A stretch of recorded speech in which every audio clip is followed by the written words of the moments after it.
Sí, ciencia. Buenas tardes, como decía antes, bienvenidas y bienvenidos a esta casa tan estupenda, de la que estoy muy orgulloso. Como ustedes saben, pues también he estado trabajando en esta casa hasta hace 1 año y medio, y en esta ocasión tenemos como invitado una invitada especial que nos va a hablar de un tema realmente muy importante, que es y que tiene una función fundamental, que es la de dar visibilidad a todas aquellas mujeres que en ciencia, cualquiera que sea, y no solamente en ciencia, sino en muchísimos otros campos de la ciencia y de la técnica, pues han pasado desapercibidas completamente, como si no existieran, e incluso no solamente eso, sino que hay varones, hombres, que han firmado por ellas sin ningún tipo de perdón, por decirlo de una manera, ¿no? En esta ocasión, pues iniciamos un año que es el 25, con un año más de vida de este jardín botánico, y tenemos como invitada especial a su directora, la directora del Real Jardín Botánico, Maripaz Martín, que está aquí, que ha accedido encantada a nuestra invitación desde la Sociedad de Amigos del Real Jardín Botánico a darnos una primera conferencia para inaugurar este año de actividades. Y hay muchas cosas que decir de Maripaz. Maripaz es bióloga, como muchos de nosotros, tiene un currículum más que amplio. Se formó en la Universidad de Barcelona hace ya pues unos 30 y tantos de años, allá por los años 1990, lo cual no quiere decir que sea mayor, ¿eh? No, sigue yendo al campo como si fuera de 25, exactamente igual. Ahí hizo su tesis doctoral, y fue después de hacer su tesis doctoral, además con personas que hemos coincidido, porque fue Xavier Llimona uno de los directores, y yo también coincidí con él en un momento determinante, y luego también con Calonge, con Pablo Diego Calonge, que también fue director de esta casa, y que llevaba el departamento de micología, ¿no? Se encargaba de los hongos, y se incorporaba Maripaz al grupo de micología de este Real Jardín Botánico. Desde entonces no ha parado de hacer investigación en micología, en esos hongos, son todos bacilliomicetos, si no me recuerdo, grupo de actinoflores, o un poco de todo. Un poco de todo. Y bueno, alcanza un currículum muy importante, yo creo que más de 200 y 250 publicaciones. Ha descrito sobre todo, y esto es muy importante, nuevas especies, un buen número de nuevas especies de hongos para la ciencia. Ha colaborado tremendamente con investigadores extranjeros para llevar a cabo estudios de biodiversidad fúngica. Es profesora en universidades extranjeras, sobre todo en Brasil, una profesora ha participado en una cantidad de números un alto número de cursos de posgrado, ¿no? Y de doctorado, lo cual pues hace de ella un currículum fundamental, y sobre todo que hace de ella también una muy conocedora de un ámbito que es la ciencia. En este caso es la ciencia botánica, y por lo tanto también como mujer sabe muy bien qué ha pasado con unas mujeres botánicas, ¿no? Y yo creo que es de lo que nos va a hablar hoy, y paro ya de hablar y te cedo la palabra. Muchísimas gracias por estar aquí.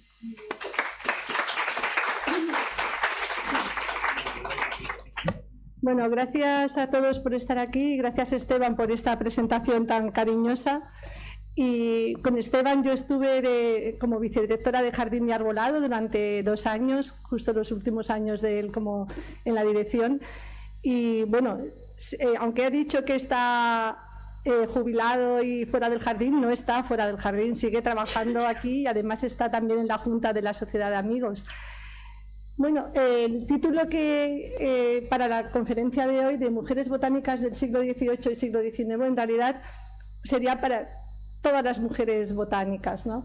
Hoy he elegido, bueno, estos 2 siglos, que son también los que coinciden. No sé si tuvisteis la oportunidad de visitar la exposición de Ellas Ilustran Botánica, que tiene un catálogo, que además ese catálogo consiguió tener el primer premio como libro a mejor editado por el Ministerio de Cultura. Entonces, en ese libro yo tengo un capítulo que tiene más o menos este título. Y estas historias que voy a hablar de estas mujeres botánicas y de sus logros, de sus inquietudes, como tenemos todas, ¿no? Y todos los que podéis estar aquí, es lo que quiero reflejar. A veces parece que soy la Gaceta o soy el Lola de la época, porque he ido buscando información de estas historias de mujeres que son como yo le digo a mis hijas, yo soy madre de 2 hijas, una de 20 y otra de 21, y cuando hablan de los influencers, yo digo, mira, aquí hay una buena ristra de mujeres influencers, estas sí que son influencers, ¿no? Bueno, como veis, también yo soy de varias asociaciones, desde el principio de estar aquí en un jardín, que yo llegué en el año 99 como una becaria para 9 meses de contrato, como becaria postdoctoral. Enseguida se hizo la Asociación de Mujeres Investigadoras y Tecnólogas, en las que yo estoy involucrada desde entonces, y actualmente estoy, ahí tenéis a vuestra derecha, Mujeres de Ciencia, que está como de alguna manera patrocinada por la Fundación de la Real Academia de Ciencias, ¿no? Siempre intentando hacer el máximo de visibilidad, como decía Esteban, de las actividades de las mujeres y sobre todo para las jóvenes, no solamente jóvenes investigadoras, sino también a nivel de instituto, de secundaria, dentro de la Asociación Española para el Avance de la Ciencia, que estoy en el grupo de educación, bueno, pues intentando llevar la ciencia y animar a jóvenes, ellos y ellas, pero sobre todo fundamentalmente ellas, para las partes de tecnología, ¿no? Bueno, pues todo esto que estamos haciendo nosotros, imaginaros ir con la mente hacia atrás, y os voy a hablar de alguien que todos los que estáis aquí conocéis. Bueno, la ciencia de la botánica era una ciencia dulce y que realmente pues parecía que para las mujeres era una ciencia estupenda para hacer. O sea, eso de estar en el siglo, pongamos, XVII, XVIII, recolectando plantas, estudiándolas, dibujándolas, pues estaba muy bien, ¿no? Y bueno, lo que pasa es que llegó Carlos von Linneo y con sus magníficos trabajos como el sistema Nature, que tengo aquí un ejemplo, que bueno, todos sabéis que él lo que hacía en este sistema Nature para las plantas era catalogarlas, distribuirlas, clasificarlas según los órganos que tienen las plantas, ¿no? Los estambres, el gineceo y tal. Bueno, pues esto, que parece un dibujo que es tan bonito y que está en muchas láminas, bueno, en ese momento fue un choque cultural muy grande para esas mujeres, bueno, para el entorno de esas mujeres que estaban trabajando en la botánica. Y diréis vosotros, bueno, ¿y por qué fue ese choque cultural tan importante, ¿no?, que tenían estas imágenes? Bueno, porque en el sistema Nature, que estaba en latín, claro, que eso fue uno de los grandes logros de extender la botánica a todo el mundo, utilizar un solo idioma para la información. ¿Qué pasó? Bueno, pues que en esos que estaba en latín, cuando lo traduces por ejemplo, al español, tienes monoecia. Imaginaros, estaba la definición clásica y botánica, pero también Linneo lo que había puesto era un poco el término, intentarlo divulgar, ¿no?, esa definición. Y al divulgar decía algo así como, los maridos, monoecia, ¿no?, un solo estambre, un solo gineceo. Los maridos habitan con sus esposas en la misma casa, pero tienen diferentes lechos. Las flores masculinas están en el mismo pie de la planta que las femeninas, por ejemplo. Decía, dioecia, maridos y esposas tienen diferentes casas. Las flores masculinas y femeninas están en diferentes pies de planta. Bueno, todo esto ya empezaba. Bueno, este término de lenguaje para esas jóvenes cándidas que están estudiando flores, hablar de maridos, de lechos, de casas juntas, separadas. Bueno, y mirar la última. Todas las definiciones están así, ¿eh? Lo podéis comprobar, están en latín, pero es poligamia. Los maridos con sus esposas y concubinas cohabitan en diferentes tálamos, flores hermafroditas y masculinas o femeninas en la misma especie, ¿no? O sea, todo esto realmente generó un boom muy grande por lo que están los escritos y las historiadoras y toda esa información. Ay, perdonad. Bueno, lo he dejado así. Bueno, pues con todo esto, lo que pasó es que durante un tiempo las mujeres fueron apartadas, en general, de esa ciencia dulce que había sido hasta ahora para nosotras, ¿no?, donde podíamos hacer muchas cosas. Pero por suerte no todas las mujeres se sintieron solas, ¿no? Entonces he traído como 11 ejemplos de mujeres botánicas. Veréis que son mujeres, unas de aristócratas, otras son de origen humilde, pero todas con esa ganas de conocer, de saber sobre botánica. La primera, y los he puesto por orden cronológico, de fecha de nacimiento, está Jane Colden. Jane Colden fue la segunda hija de 10 hermanos, era de una familia muy acomodada de Nueva York. Esta es una imagen de ella, la única que podemos tener, pero bueno, podéis verla, ¿no?, con ese refinamiento. Y ella tuvo la suerte porque su padre, que era abogado, tenía una biblioteca muy importante en su casa y hizo la traducción del sistema Nature, del sistema Plantarum, del latín al inglés, con lo cual Jane Colden tuvo la oportunidad de poder utilizar esos libros. Y en esa, bueno, tal como indico aquí en esta diapositiva. Esta sería la imagen para que veáis de la casa familiar en Coldenham, cerca de Nueva York, en Edward. Y esa es la casa actualmente que la están intentando restaurar porque es la primera mujer botánica considerada en América, ¿no?, en Estados Unidos. Ella estudió, aunque no recolectando, porque parece que no estaba muy bien que una dama fuera a recolectar en las zonas de alrededor, pero tenía un buen número de hermanos, ya habéis visto que era la segunda de 10 hermanos, tenía hermanos, tenía primos, entonces ella como yo me la imagino, sentada en el patio de su casa más o menos, o en el salón, decirle, oye, por favor, idme a recolectar aquí, aquí, aquí, aquí, ¿no? Pero ella sí que estudiaba, dibujaba las plantas y realmente esto es un falsímic del manuscrito de ella, en el que describe hasta 300 plantas de la zona de Nueva York. Y alguna, bueno, muy importante, porque, bueno, este es un ejemplo del manuscrito, son dibujos muy sencillos, lo podéis ver, pero sin embargo se pueden diferenciar bastante las plantas en la especie que es, ¿no? Lo bueno de ella es que Linneo reconoció su trabajo en el Species Plantarum, porque de esa flora de Nueva York, ella describía 2 especies como nuevas, o sea, describía las especies, ella no sabía si eran nuevas o no, describía las especies, y cuando ese trabajo llegó a manos de Linneo, consideró que eran nuevas especies, nuevos géneros. Y bueno, ella es la única mujer que está mencionada como recolectora de especies en el Species Plantarum. Estamos hablando de 1753, que ese es un gran logro para una mujer en esa época.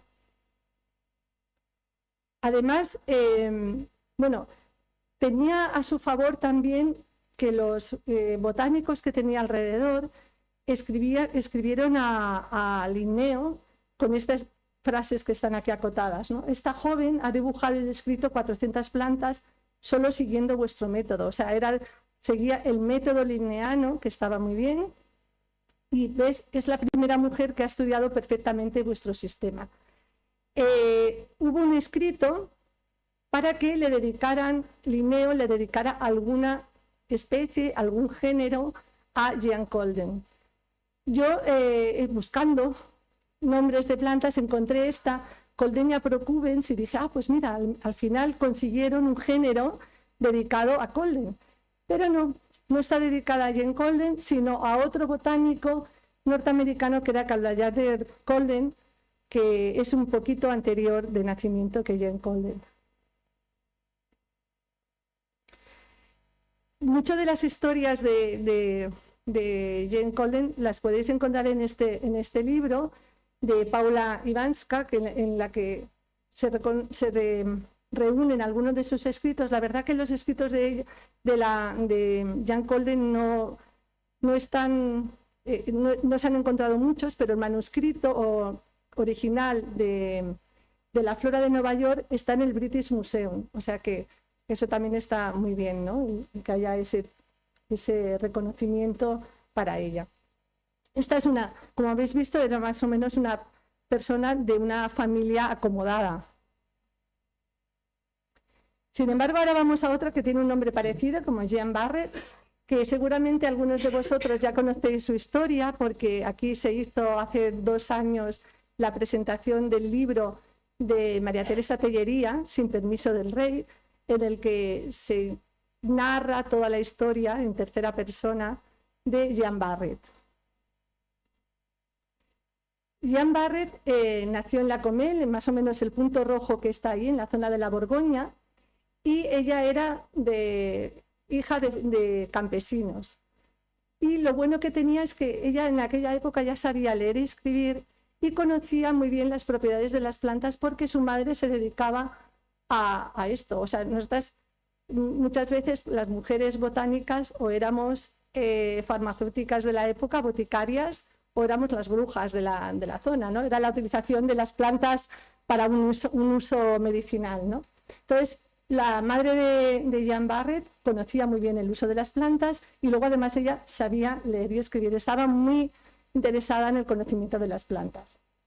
Cuando tenía 18 años, que bueno, sus padres ya habían fallecido, ella se va de sirvienta a Toulon-sur-Arrouz, que es unos kilómetros un poquito más abajo. No podía poner otro punto porque se pegaban uno con otro, ¿no? Pero muy cerquita de la misma zona donde nació, y se fue de sirvienta a este otro lugar. Allí conoció a Philibert Commerson, que era un naturalista, además muy, muy formado en todo el sistema linneano, y ella, bueno, por lo que cuenta Marite, y nos imaginamos así ese encuentro, ¿no? En una zona pequeña, nos imaginamos un encuentro de él recolectando plantas para el estudio y ella recolectando plantas de uso medicinal o para la cocina, ¿no? Entonces, en ese encuentro fue cuando, bueno, pues se entabló una amistad. Philibert empezó a conocer el uso de plantas de la zona, que no conocía, y ella empezó a entrar en el sistema linneano, que le parecía todo un mundo muy diferente, ¿no? Sobre todo el sistema binomial de nomenclatura, porque ella conocía los nombres tradicionales de las plantas. Cuando la mujer de Philibert Commerson falleció, pues la amistad entre ellos se estrechó más. No quiero contar cosas porque la verdad que os recomiendo leeros el libro de Sin permiso del rey porque es emocionante. Yo me lo he leído 2 veces. La primera vez fue en un fin de semana que no podía dejar de leerlo y fue muy rápido, y después ya lo fui leyendo con más tranquilidad. Entonces, bueno, cuando falleció la mujer de Commerson, pues bueno, lo que os decía, ¿no? Una amistad más profunda, de manera que cuando Commerson se tuvo que ir a París, porque lo reclamaban allí, ella se fue con él y nos la imaginamos viendo siempre a este jardín de Rouen, ¿no? Donde al principio ella estaba interesada por las plantas medicinales, pero luego empezó a ver pues este tipo de... A ver si puedo... La ordenación de las plantas de una forma ya más sistemática, por familias, etcétera, ¿no? Y bueno, en esa época se estaba formando una expedición de circunvalación a todo el mundo, que iba a estar el capitán Bougainville, que lo tenemos aquí, y entonces estaban buscando pues, a naturalistas que siempre iban en este tipo de expedición, ¿no? Entonces, Commerson parece ser que él quería ir, yo quiero ir, yo quiero ir, ¿no? Entonces, yo me pongo en el lugar ahora de Jean Barret, de estar en París, porque no es tu lugar, y que él llega un día y dice, mira, que me han contratado y yo soy el que voy a ir como naturalista en este viaje alrededor del mundo, no a Londres ni nada, alrededor del mundo. Entonces, parece ser que ella dijo, muy bien, pero si tú vas, yo también me voy, yo no me quedo aquí, ¿no? Entonces, lo que pasa es que era una expedición de la Armada francesa, y en esa expedición no estaba permitido, bueno, en las expediciones de la Armada no estaba permitido que hubiera mujeres a bordo. Entonces, por eso el título de Sin permiso del rey, ¿no? Aquí no tenemos fotografía, pero ella se tuvo que vestir de hombre, como de la época, de campesino, como... Este es un grabado más o menos de la época, es como creemos, como es. Y ha aparecido un dibujo que parece que también es de, bueno, medio dibujo, medio fotografía, una cosa rara, que se parece bastante a esta imagen, ¿no?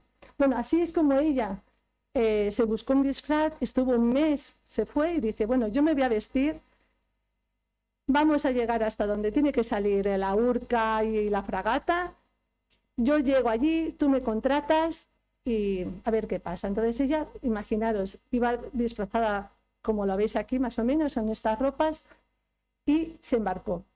Este es el mapa de todo el viaje, veis que salió desde la zona de Brest, allí, y hizo primero por toda la zona que va hasta Río de Janeiro, bueno, sí, las Canarias, por aquí bajó, subió al Río de Janeiro, volvió a bajar por aquí, bueno, todo esto, y luego ya por la zona de Samoa, Fiji, todo esto. Sí, 2 años y medio era lo que se suponía, 2 años y medio sería el viaje de circunvalación. Lo que pasa que hay una serie de cosas que ocurren y ella tuvo que quedarse en la isla de Francia, aquí, durante un tiempo. Pero lo importante es que Commerson padecía de unos problemas de úlceras en las piernas y tal. Entonces, en estos viajes, que yo también me los veo de meses en el barco, sin mucha movilidad, a él se le empeoraban. Entonces, cuando llegaban al puerto, la que realmente bajaba casi todas las veces, con porteadores que la acompañaban, era Jean Barret. Entonces, aquí, por ejemplo, cuando llegó a Río de Janeiro, que lo he marcado aquí en rojo, allí, cuando cada día bajaban, entraban hasta una zona, traían las plantas, y entonces Commerson en el barco pues las iba, las iba clasificando por un lado, y luego Jean era la que montaba las plantas en el herbario para secarlas, etcétera, ¿no? Entonces esto lo fueron haciendo varios días, y en uno de esos días, Jean Barret, porque sabemos que es ella, encontró la bougainvillea. Aunque no hay rastro de que sea ella la que la ha encontrado, el género, pero sí, o sea, tuvo que ser ella porque Commerson estaba en el barco. Entonces, bueno, esta es una de las cosas de las plantas que Jean Barret recolectó, pero que nunca aparecía como el legit, ¿no?, de las recolecciones de plantas. Ella no aparece, siempre es Commerson el que está ahí. Entonces, la relación de la pareja parecía que no era muy equilibrada, ¿no? Porque él estaba aquí como el expedicionario tal, y ella iba como su porteadora, la que le ayudaba y todo esto, ¿no? Y bueno, Commerson falleció en este viaje, entonces ella se quedó un tiempo, y lo que sí se encontró cuando estaban mirando las plantas y arreglando los documentos que había dejado Commerson, es que había unos escritos de Commerson que le dedicaba una planta a ella, la Varetia bonafidia. Y entonces, en esos escritos, o sea, yo me imagino la emoción que sentiría ella, ¿no?, en ese momento, dice, está dedicada a la mujer que, tomando vestimentas y el temperamento de un hombre, tuvo la audacia de recorrer el mundo entero. Además decía, armada con un arco como Diana, armada de la inteligencia y de la seriedad cual Minerva, salvífica y virtuosa, inspirada por algún dios propicio, burló las trampas de las bestias y de los hombres. Además decía, ella será la primera mujer en haber completado la vuelta al mundo. O sea, bueno, ahí hay un crédito escrito, manuscrito de Commerson, que es muy importante. O sea, al final le dio crédito de alguna manera, ¿no? Lo único es que esta planta, Varetia bonafidia, cambió de nombre porque la habían descrito también anteriormente y ahora se llama Turrea turlusiana aquí, pero lo que he querido marcar en el pliego de herbario es la fecha de 1769, que es la fecha, este es un ejemplar de ese viaje, de la expedición, ¿vale?, que está muy bien conservado. Y bueno, lo que sí, bastantes años más tarde, se le ha dedicado una planta que yo creo que está muy bien, porque si miramos el dibujo, las flores que lleva ella, bueno, pues recuerdan bastante a las del Solarium Varetia, que se le han dedicado en el 2012. Y de aquí no os cuento más, pero de verdad que os recomiendo encarecidamente el libro de María Teresa Tellería, Sin permiso del rey.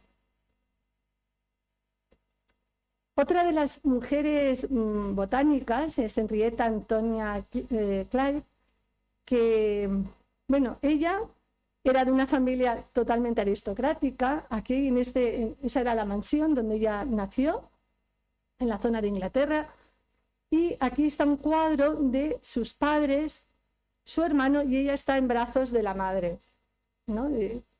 de ella, porque no hay retratos de ella como adulta. Entonces lo único que encontré fue este cuadro en el que están. Son Henry Herbert, primer conde de Powys, y Bárbara Herbert, que era prima, hermana. Bueno, ya sabéis que en aquella época todos eran familias en los matrimonios así entre aristócratas, ¿no? Ella se casó con Edward Clive y a él lo nombraron gobernador de Madrás, en la India. Siendo mujer aristocrática, no tenían otra manera, era que irse con su marido hasta la India. Estamos hablando de Inglaterra y tenía que irse a la India. Ella tenía todos sus miedos porque tenían 4 hijos, o sea, 2 hijos y 2 hijas. Los hijos los dejaba con su hermano, que no estaba muy bien de salud, y los dejaba en los colegios típicos ingleses de la época, allí, ¿no? Y sus hijas tenían que viajar con ella, porque no las podía dejar allí. Entonces, bueno, escribió a una de sus amigas, a la Lady Frances Douglas, de Escocia, le dijo: ni tú ni yo lo creíamos profético cuando me llamaste ave de paso, que realmente estoy preparándome para tomar un vuelo muy largo. Y de hecho ella es una mujer con mucha facilidad para los idiomas, porque antes de todo esto ya había viajado por Italia, había hecho diferentes viajes y había aprendido italiano y otros idiomas. Y cuando estaba en la India, que esto es lo que os puedo mostrar, es la zona, en la flecha del mapa, es la zona donde estaba en Miore, que no sé si lo pronuncio bien, pero bueno, yo lo leo tal cual, es donde estaba su marido como gobernador. Entonces ella se dedicó allí a estudiar minerales, fue la primera mujer aristócrata, bueno, en llevar como algo exquisito el estudio de los minerales. Su colección es muy importante porque está actualmente también en los museos británicos y está catalogada por sus propiedades químicas y todo. Es una colección muy importante. Y luego ella, en la zona donde vivía, se dedicó a registrar en catálogos las plantas y además montó como un jardín botánico en su propia zona. Y se adentró en zonas como selva, zonas tropicales, ¿no? Aquí este es un libro ella también era escritora y ahí se recogen pasajes de sus viajes. Es la primera mujer también en de escribir sobre la India. Entonces, bueno, Nancy Shields ha recogido aquí algunos de ellos. Y así es como más o menos nos imaginamos que es ella también. No hay muchos cuadros ni nada. Lo que sí parece ser que está recogido aquí, que imaginaros con estas ropas en la India, irte a recolectar. Bueno, pues parece ser que ella no iba así, iba con los camisones o con la ropa que llevaba debajo de los vestidos, ¿no? Entonces, a veces la tomaban no como loca, pero que no, sobre todo el entorno suyo inglés, ¿no? Que es así como más de vestir bien, ¿no? Pero bueno, sobre todo es importante Henrietta por eso, por los estudios tanto de minerales como de botánicas. Los catálogos están en el Jardín Botánico de Kew, o sea, están repartidos por varias zonas.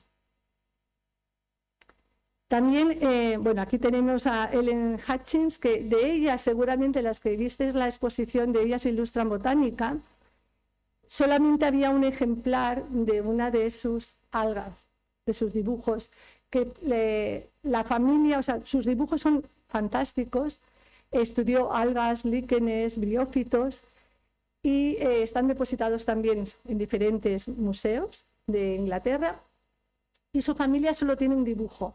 Pues ese dibujo nos permitieron incluirlo en la exposición. Un facsímil, claro, no podía ser el dibujo original, ¿no? Ellen Hutchins, bueno, nació en este lugar tan fantástico, Patrick House, en esta zona de Irlanda. y era la hija de Thomas y Eleanor, ¿no? Entonces estudió, ella tenía la salud bastante débil y estudió en una escuela cerca de Dublín. Y allí todavía se debilitó más, la humedad, todo esto. Pero tuvo la suerte de que en ese lugar, como no podía estar en la escuela, la familia dijo, bueno, pues te vas a ir a vivir con unos amigos, que era el doctor Whitley Stokes, y perdonar los acentos, que, bueno, cuando vio que como tenía tanto tiempo de estar, como estaba mal de los pulmones, de hecho murió como de tuberculosis y así, le dedicaba tiempo a dibujar. Entonces él vio que tenía mucho talento para el dibujo natural, ¿no? Bueno, este es el dibujo que os comento porque ella recolectaba en esa zona de tal, ella recolectaba también. Bueno, pues esas son algas y las tenía muy bien prensadas. Esta es el alga aquí a la derecha, la colección de herbario, pero este es el dibujo que ella hacía con las fructificaciones de las algas, ¿no? Tenía muy buena relación con algunos de los botánicos de la zona, y en este caso, este es Darson Turner. Darson Turner era banquero, tenía muchísimo dinero y se dedicaba, pues primero al estudio de algas como hobby, pero le dedicaba mucho tiempo, y de hecho ahora vais a ver uno de los libros que está él como autor. Después, cuando ya se cansó de la botánica, pues se dedicó a colección de piedras preciosas, etcétera, ¿no? Coleccionista, porque si tienes tiempo o dinero, pues puedes hacer muchas cosas. Bueno, esta frase que está aquí es de Helen.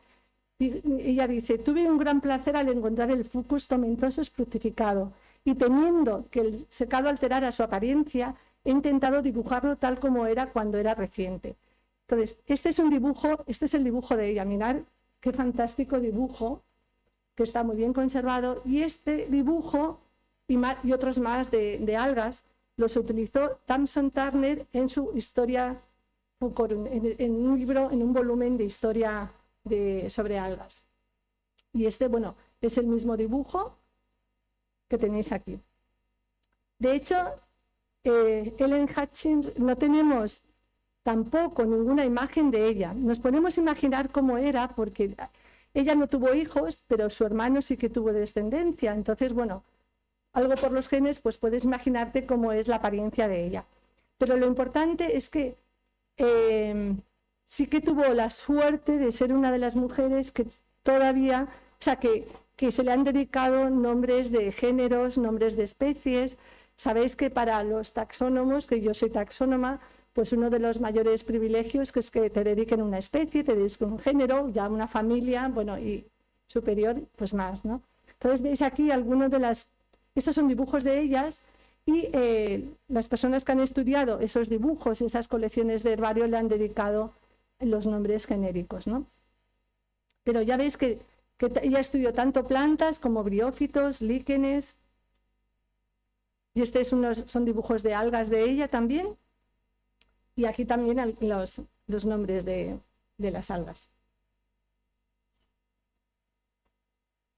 Además, cuando hizo los 200 años de su nacimiento, se puso una placa conmemorativa de ella, y el dibujo que está aquí, esta silueta es de una actriz, que es esta de aquí, que se pone en el papel de Ellen Hutchins todos los veranos, porque hay un festival dedicado a ella en la que se hacen muchísimas salidas de campo, se hacen pues talleres para los niños, se hacen recolecciones, dibujo, y bueno, luego se hacen exhibiciones de esas colecciones y tal, ¿no? Es algo que a mí en el futuro lo quiero hacer, y no sé, también propongo a la sociedad que podríamos hacer un viajecito a este festival, de celebrar el festival de Ellen Hutchins. Pasamos ahora a Anna Worsley Russell, que de ella sí que hay muy poco, a pesar de ser una de las mujeres más influyentes dentro de la botánica en la zona de Inglaterra. Mirar, ella nació en la zona cerca de Bristol, he marcado aquí un puntito rojo, y era de una familia unitaria. Los unitarios es una corriente cristiana católica en la que solo creen en un Dios, no un Dios Hijo y Padre y Espíritu Santo, solamente una figura, pero y además que suelen ser un grupo que están muy cercanos a la naturaleza. O sea, toda la familia de ella, que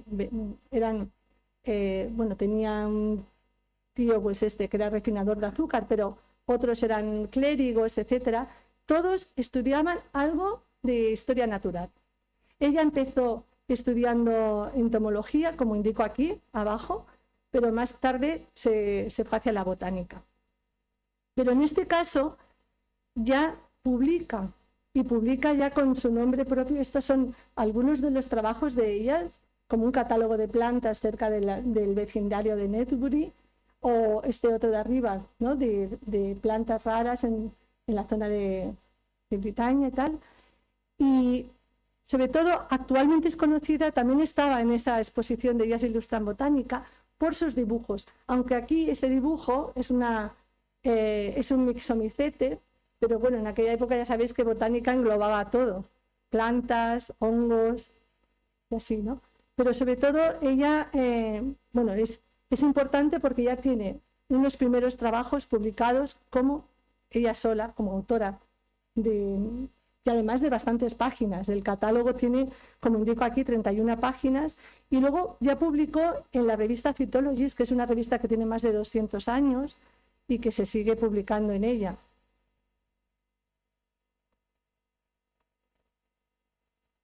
Aquí tenemos, Ana Alice Matilde Smith, es a mí me encanta esta mujer, y la vais a ver con este porte que tiene tan serio.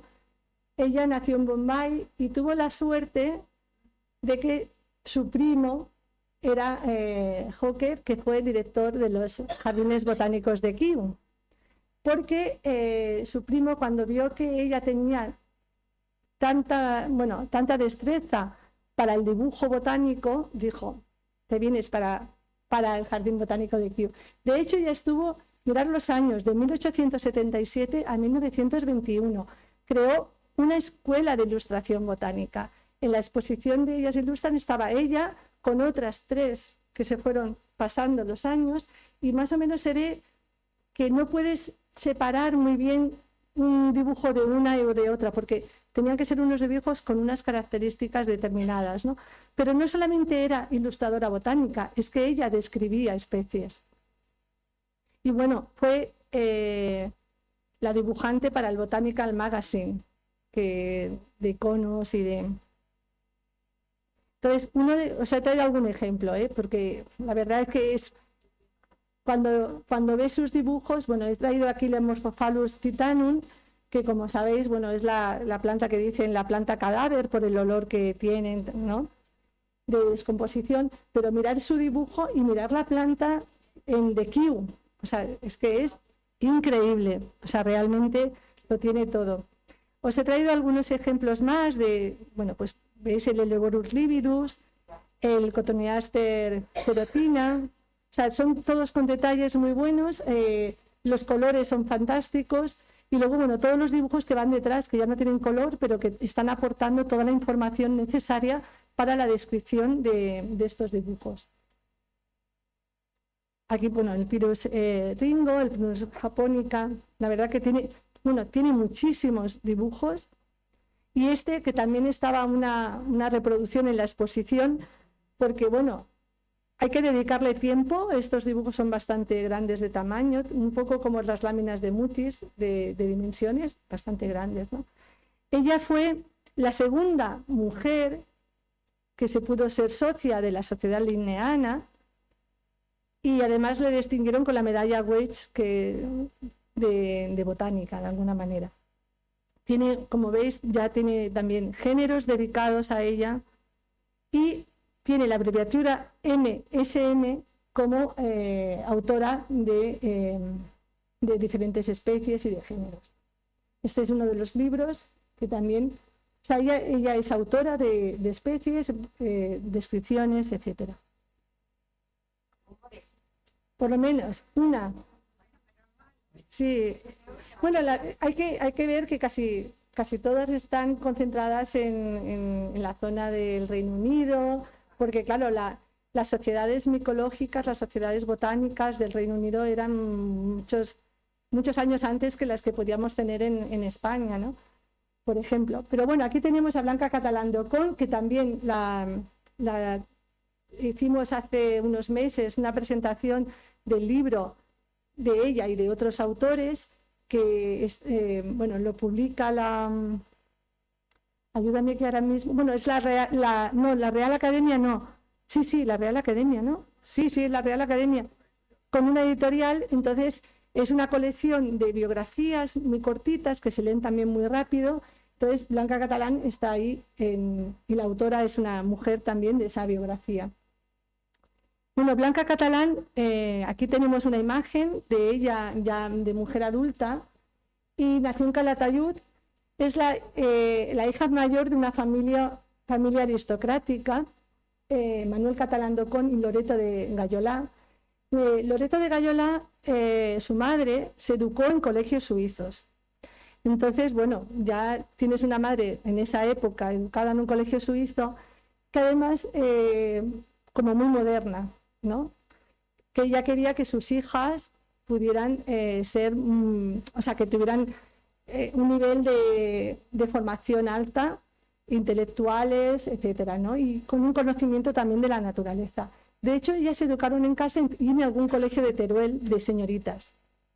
Pero, sobre todo, en las vacaciones en el Valle de Cadel, en la zona de la Sierra de Albarracín, era cuando podían recolectar. Esta sería la casona, la casa de ellos.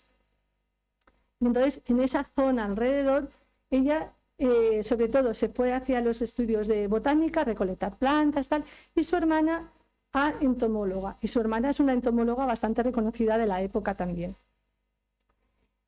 Allí, bueno, me imagino que en esos veranos largos y tal, yo me imagino tomando café y todo esto con el abate, con el canónigo de la zona, que era Bernardo Zapater y Marconell, que también era un naturalista. Entonces, claro, estar en una familia que le gustaba la recolección, el estudio de la naturaleza, pues debía ser estupendo. Entonces, Bernardo Zapater vio en Blanca, pues que era una niña que empezó en ese momento como algo, como un juego, pero que con el tiempo fue creando un herbario muy bueno, con las plantas muy bien secadas, anotando todas las zonas de donde se recolectaban, haciendo pequeñas descripciones, etc. Entonces, él, en aquella época, por esa zona estaba Henry Morris Wilcon, que estaba haciendo el catálogo de toda la flora de España. Y entonces él le escribió, Bernardo Zapater, y le contaba así, ¿no? La señorita Blanca Catalán de Ocón se ha distinguido recientemente recolectando plantas muy notables, que ha presentado al mundo científico admirablemente preparadas por su propia mano y destinadas a enriquecer nuestra flora aragonesa. También vuelvo otra vez a la exposición que tuvimos de Ellas Ilustran Botánica en la Sala Norte. Al final de la Sala Norte se dispuso toda una mesa con pliegos de herbario de ella, bueno, el volumen de Wilcon, en el que se menciona una planta dedicada a Blanca Catalán. Y bueno, si pudisteis verlo, había bastantes cosas relacionadas con ella.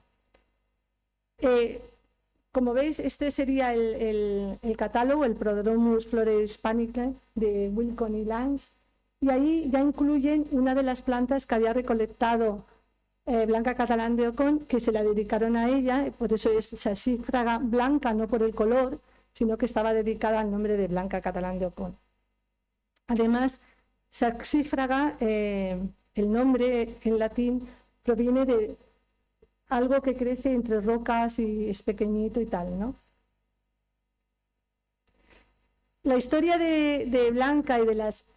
Se ve que con Wilcon, Blanca y él intercambiaron cartas durante 2 años, parece que se conocieron, y Claudia Casanova, bueno, pues escribió un libro, Historia de una flor, un poco como es como una novela un poco romántica, parece que no, que esa historia romántica no existió, porque Wilcon era muy mayor, ella era muy jovencita.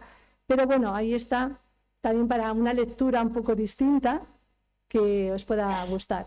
Y luego también está la linaria blanca, que es una planta dedicada a ella por el valenciano Pau, que también ya se le reconoce a ella como estudiosa de botánica.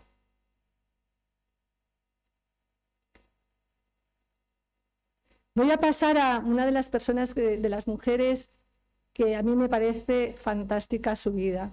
Lo que os decía antes de si tienes que tener una influencer en tu vida, ¿no?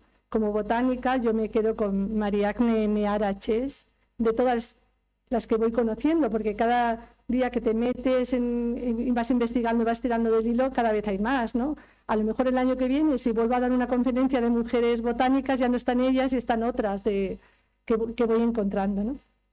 Bueno, pues Mariagne, tengo esta foto de ella, ya mayor, pero bueno, comentar que, bueno, nació en Chicago y ella se dedicaba, no tenía formación botánica, se dedicaba a ser correctora de diferentes periódicos, de noticias de periódicos, de artículos. Ella era correctora de textos. Y lo que pasa que le gustaba mucho la botánica y salía al campo, recolectaba, y un día se inscribió en unas clases de botánica que daba Jerome Hill, y bueno, pues ahí aprendió mucho más, ¿no? Pero lo bueno es que el Lord Jerome Hill se dio cuenta de que ella tenía una actitud y unas formas increíbles también para el estudio de un grupo bastante complicado, que son las gramíneas. Y no solamente el estudio, sino diseccionar las flores de gramínea, dibujarlas para tener todos los caracteres. Bueno, entonces ella llegó a ser, sin tener formación botánica, o sea, digo reglada, o sea, la formación la tendría, pero no reglada. Ella no fue a ninguna universidad, etcétera. Fue ilustradora del Museo de Historia Natural de Chicago y también desde 1903 ilustradora del USDA, que es el Servicio de Agricultura americano. Al final casi de su vida, en el 58, le dieron el doctor honoris causa por la Universidad de Illinois. Y este es el título que ella tiene, bueno, y es autora botánica. ¿Por qué os digo que bueno, me encanta? Bueno, aquí están algunos ejemplos de los libros de ella. El primero es el del género Panicum, que escribe con Hitchcock, con este autor. Y después ya tiene un libro fundamental, que es el primer libro de gramíneas, que está aquí con esta... Ay, perdona. Y este libro todavía sigue siendo uno de los libros de texto. De hecho, hay una traducción al español de 1960 y se utiliza para la clasificación de gramíneas. Ahora, bueno, lo puedes tener por internet, pero este libro todavía es útil,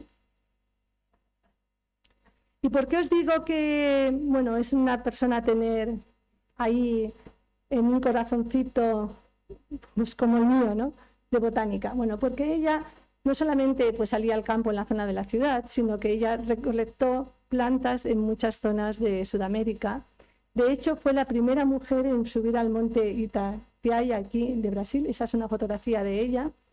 Y además de ser exploradora de alguna manera y recolectar miles de ejemplares, lo que significa recolectar no es solamente recolectarlos, sino luego dedicarte por la tarde a prensarlos y guardarlos y estar ahí en unas condiciones que no siempre son muy adecuadas. Bueno, además de eso, ella está en esa fotografía con Dona María, que fue una de sus estudiantes, como si dijéramos, de grado, de doctorado, de formación. Ella dedicó muchísimo tiempo a la formación de mujeres botánicas, que creo que eso también es fundamental. Y además, bueno, aquí tenéis una imagen, no está ella, pero podríamos verla como una de ellas, porque ella formaba parte de las centinelas silenciosas que lucharon por el sufragio femenino. Sí, bueno, pues ella formaba parte de este grupo y fue detenida 2 veces, en 1915, en 1917, De hecho, cuando las detenían y hacían huelga de hambre, las forzaban a comer. Entonces ella cuenta que la forzaron a comer con embudo, ¿no? Entonces, bueno, yo para mí es un referente a la hora de que puedes hacer botánica, puedes hacer ciencia, pero también estás en la sociedad y puedes luchar por otros temas también muy importantes, que en este caso el sufragio femenino fue fundamental, ¿no? También lo que os comentaba, ella dedicaba muchísimo tiempo y esfuerzo a la formación y ayuda a las mujeres que a lo mejor no tenían recursos, pero que se querían dedicar a la botánica, ¿no? Entonces ella tenía en su casa, que el nombre es en castellano, allí le llama Casa Contenta. En esa Casa Contenta recibía a mujeres y el tiempo que tuvieran que hacer un estudio en la zona, pues ella les cedía alojamiento, comida y todo eso, ¿no? Entonces, bueno, pues para mí es un ejemplo a seguir para no solamente en la botánica, sino en cualquier medio que queramos hacer. Pasamos ahora a Lilian Suzette Gibbs, que como veréis, aquí hay glamour también, aunque la fotografía no se ve muy bien, pero bueno, ella era una familia muy acomodada.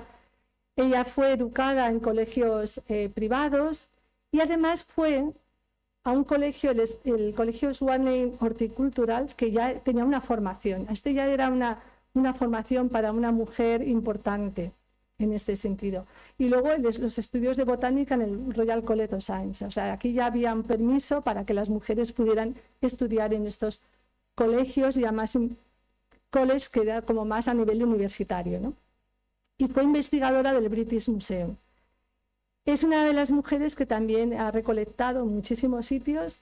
Fue también la primera en subir al monte Kinabalu de Malasia y bueno, se movió por muchísimos sitios. Primero, cuando era jovencita, cuando era joven, con la familia hacía muchísimas salidas a diferentes países, o sea, viajes, ¿no? Porque lo permitía su situación. Pero después ya también hizo muchas expediciones botánicas. De hecho, estas plantas de aquí son recolectadas por ella también, pensadas, sobre todo eran estudios generales de paisaje también. Y como veis, hay en el International Plant Name Index hay 97 plantas que llevan su autoría detrás. Que os las he puesto aquí. Estuve recortando y pegando en su día para hacer esta diapositiva. Estas son, por ejemplo, aquí veis la Dracaena novoguinensis, que lleva su autoría detrás, ¿no? O sea, vamos viendo que cada vez las mujeres van tomando mayor posición en cada uno de los estudios de botánica. Bueno, y ahora pasamos también, bueno, aquí a veces también tengo dudas en elegir a Inés Mexía como un referente, porque también es muy, muy interesante su vida. Bueno, ella aquí la tenemos ya un poquito más mayor y está justo en una zona donde ella iba de recolección y está haciendo etiquetas, está con el material. Ella nació en Washington y cuando tenía 9 años sus padres se divorciaron. Aquí os decía, bueno, estas cosas que os cuento son como de gaceta, ¿no?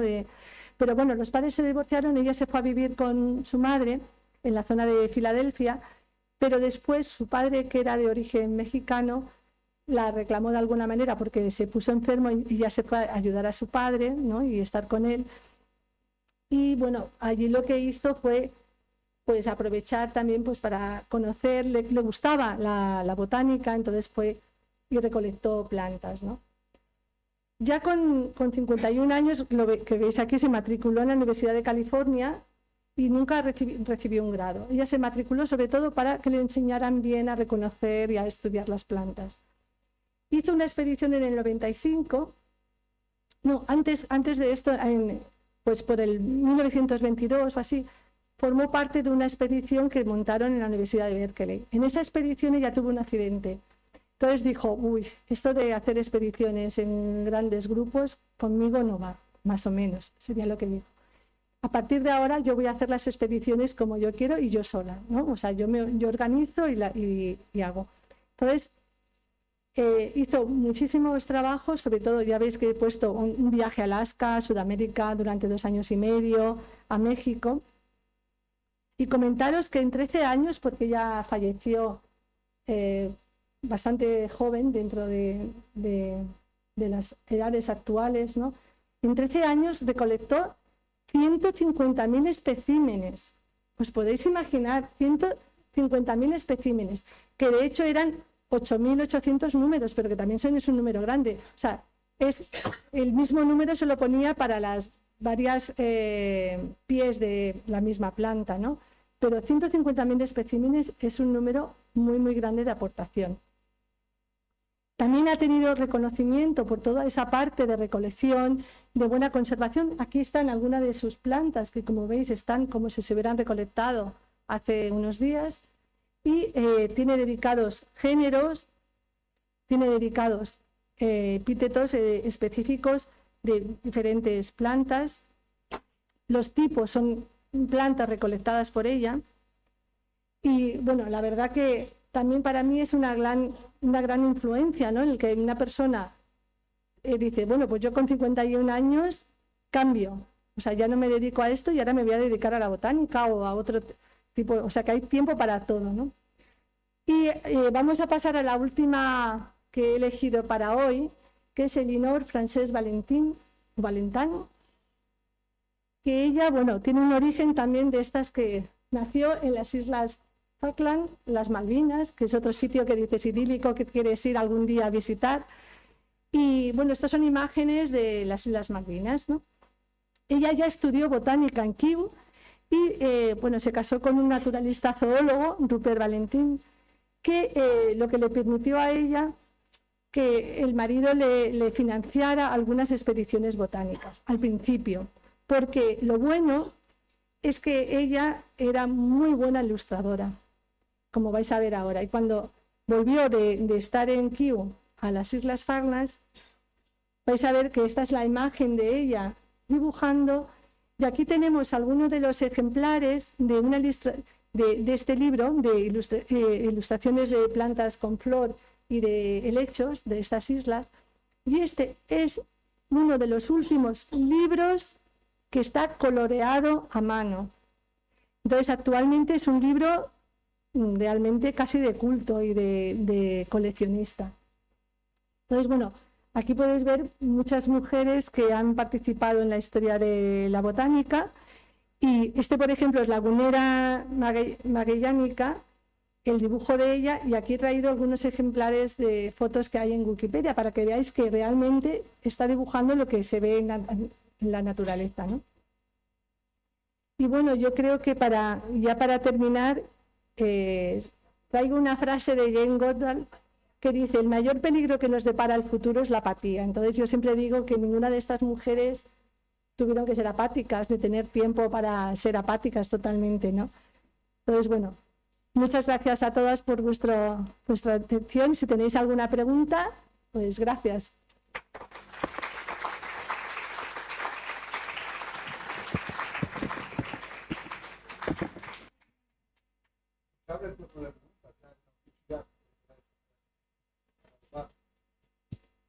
Sí, dime. ¿Perdón? Las raíces de las plantas. Bueno, en principio las raíces, bueno, depende de la planta. O sea, lo que es en la ilustración, normalmente suelen poner la ilustración botánica, como su nombre indica, tiene que tener un poco de todo. No te va a llegar la raíz de un árbol, ¿no? Pero de las plantitas sí. Claro, en algunos sí, o sea, es que dependerá de cada género y de cada grupo de plantas.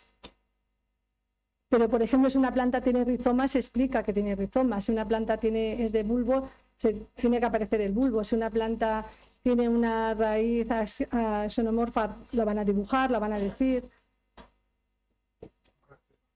Claro, eso lo pones, pero para un poco de información.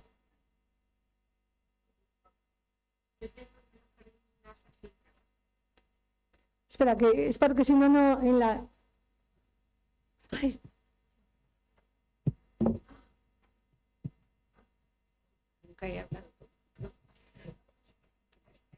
Es para que puedan grabar. Yo tengo un jardín muy grande, 400 metros, y nunca la he plantado, pero tengo sasífraga, pero tampoco da flores. Los tallos es muy rastrera y los tallos son de color rojo. Esa yo no sé de dónde ha venido, ni es un sitio frío, porque es en la sierra. Sí, es muy común. Bueno, sí, además yo creo que es común hasta el que en algunas plantas tenga ese color rojizo del tallo, es en las zonas donde hace frío también. Mucho frío. Y además está entre rocas, vamos, entre piedras, porque tengo piedras de separación y nace exclusivamente ahí. Entonces, bueno, lo que pasa es que no da flores. No sé si será porque hace mucho frío. Pues no te puedo decir. ¿Por qué no? O algo que sea intrínseco genético no, está a la sombra y al sol, porque nace donde quiere. Yo no la he plantado. He reconocido lo de la sasífraga por la hoja. Claro. Porque no da más que hojas, no da flores. Sí, bueno, no lo sé. Bueno, muchas gracias.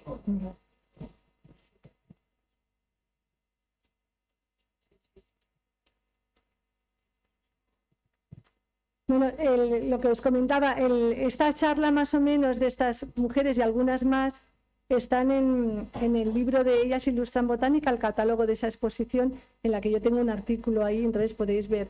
Y luego también hicimos unas pantoneras, no sé si las habéis visto, en la que están muchas biografías de mujeres ilustradoras y botánicas también, ¿no? Que unas están en castellano, otras en inglés, y es muy interesante. Si tenéis que hacer algún regalo para jóvenes, sobre todo para jóvenes, para decirles, oye, mirad, aquí tenéis estas influencias que son distintas, ¿no?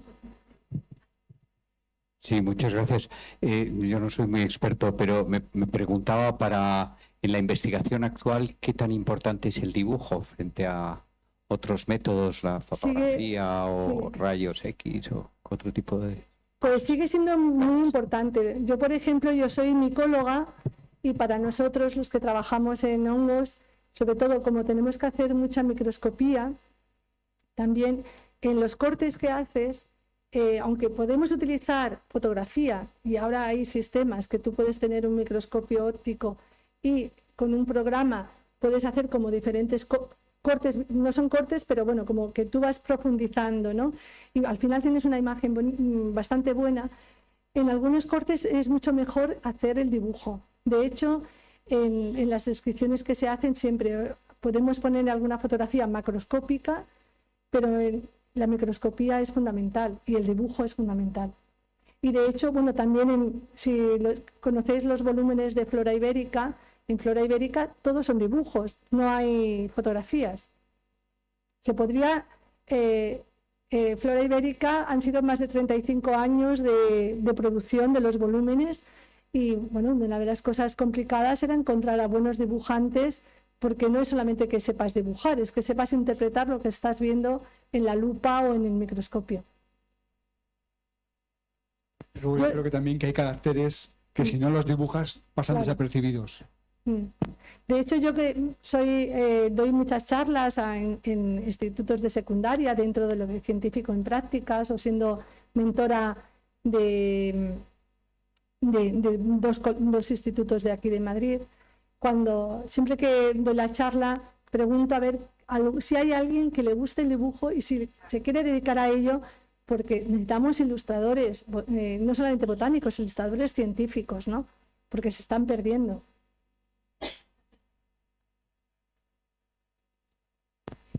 Yo tengo una pregunta y la voy a poner un poquito en un compromiso, porque he hablado de mujeres botánicas hasta mediados del siglo pasado, no he dicho nada mucho más reciente, nada contemporáneo. Y sí que es cierto, y los dos hemos vivido el mundo de la botánica, que el mundo de la botánica está dominado por hombres, sigue dominado por hombres. Sí. Cada vez hay más mujeres, pero sigue dominado por hombres. Bueno. ¿Destacarías algún nombre de mujer botánica reciente? Bueno, de españoles. Bueno, de españoles, uno sí, yo, por ejemplo, estaba una profesora de briófitos de Barcelona, que esa era muy buena. Yo creo que el trabajo que hizo aquí, por ejemplo, María Teresa Tellería con el grupo de micología también, estudiando a filoforales, que es un grupo poco conocido, o sea, es como experta. Ana Crespo, que trabajaba en líquenes.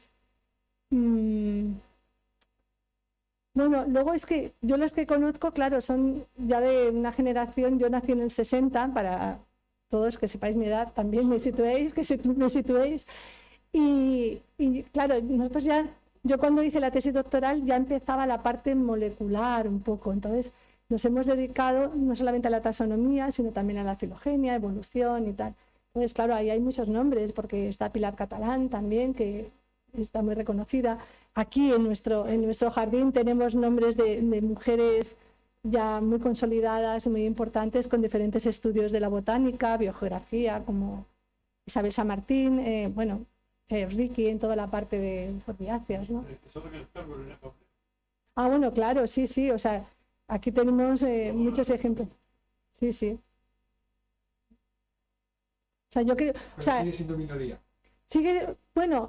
Sigue siendo minoría y, por ejemplo, en el caso de recursos naturales, en el CSIC, que es lo que nosotros vemos en las estadísticas, las mujeres podemos estar en un porcentaje de 50-52 o 48-52 con respecto a los hombres cuando estamos haciendo las carreras de formación y la investigación hasta el doctorado, y a partir de ahí está la gráfica tijera, y eso se ve muy bien. Nosotros hicimos el estudio actualmente en el jardín, nuestra gráfica tijera ya no es tan tijera, es como una tenaza, se va quedando bastante equilibrada. Yo creo que para el 2024 se va a quedar bastante abierta así ya. Sí, porque tenemos que hacer los análisis de los datos del año anterior, ¿no? El futuro yo lo veo, por lo menos aquí en el Real Jardín Botánico, muy bueno. O sea, estamos dentro de lo que sería la investigación entre científicos titulares, científicas, investigadores y profesores de investigación. De hecho, en diciembre, cuando hicimos la reunión de todo el personal, pues bueno, Isabel San Martín ha conseguido la plaza de profesora de investigación, entonces ya somos 2 profesoras de investigación y 2 profesores de investigación, con lo cual estamos a la par, y esto es bastante importante y muy raro dentro de recursos naturales, porque el resto de institutos del CSIC éramos un 10% de mujeres profesoras de investigación. Entonces yo creo que aquí la cantera, yo creo que estaremos bastante bien. Y no solamente en la parte de investigación, la parte de investigadores y tal, sino también en la parte técnica. En la parte técnica, que es fundamental en un jardín botánico, como son los herbarios, el archivo, la biblioteca, vamos teniendo también mucha paridad, y eso es bueno también.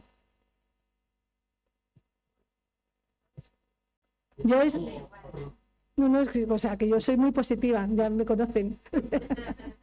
Pues si no hay más preguntas, cortamos aquí dándole las gracias y un nuevo aplauso a María por darnos este salón. Muchas gracias.